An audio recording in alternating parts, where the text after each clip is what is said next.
The Body Fat Solution by Tom Venuto. Narrated by L.J. Ganser.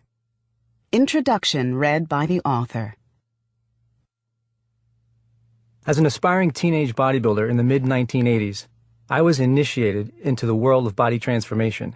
That's when I began learning a philosophy and a methodology so effective for getting lean, I was ultimately able to achieve a body fat as low as 3.7% when I was at my competition peak. To give you some idea what that means, the average male has about 17% body fat, and the average female has about 25%. If you want to see six-pack abs, you'll usually need to drop under 10% body fat if you're male and down to about 15% or so if you're female. 3% is essential body fat in men, which is the amount necessary just to stay healthy. This means that my body fat got so low, virtually no fat was left beneath my skin. People told me I look like a walking anatomy chart. In bodybuilding vernacular, the word for that is ripped. Mind you, I'm not naturally lean. Before I learned how to cut body fat, I had never seen my abs. In fact, I was a slightly chubby freshman in high school, embarrassed to take my shirt off for swimming class. How things changed. By my 20s, I became a multi-title winner in bodybuilding and got so lean and muscular that many people thought I was taking steroids or fat-burning drugs. The truth is, I've never taken a banned or illegal performance-enhancing substance in my life. I developed my physique naturally with nutrient-dense food, a carefully controlled calorie intake, progressive resistance weight training, the right dose of cardio, a mind focused on well-formed goals, strong emotional drive, and a great support system of friends, training partners, and mentors. I realized, of course, that most people had no interest in bodybuilding. Nevertheless, I was sure the type of nutrition programs I was using for fat reduction with so much success could work for others, even if they had more modest goals.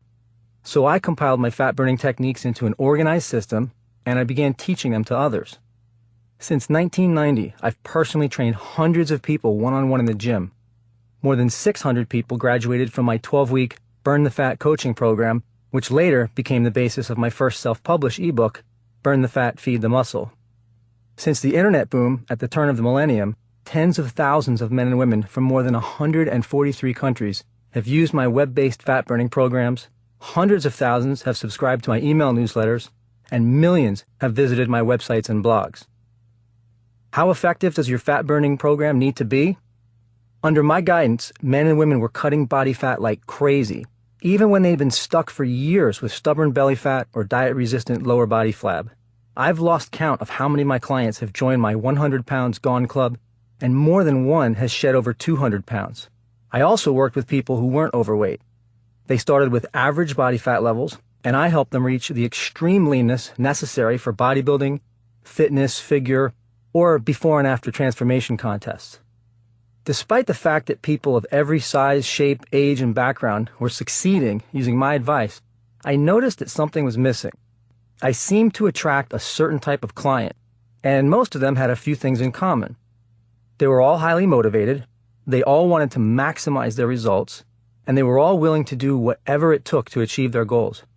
These people were serious. I'm not sure if it was my physical appearance, my no-shortcuts work ethic, or my no-gimmicks approach that drew these people to me. Maybe it was because my programs had their origin in the subculture of bodybuilders and fitness models, a fact many people found intriguing. On the other hand, it was very intimidating to others. My guess is that some people were thinking, I'm not interested in gaining muscle, or I don't need to be ripped. When I started in the fitness business, it never would have dawned on me that a program could be too effective or too sophisticated. Truth be told, I was always looking for advanced diet tricks or some extra competitive edge to shed that final ounce of fat. In hindsight, I now see that the programs I prescribed may have been the most effective in the world, but they were like shooting a squirrel with a cannon. It's nice to have all that firepower, but it's overkill for the job.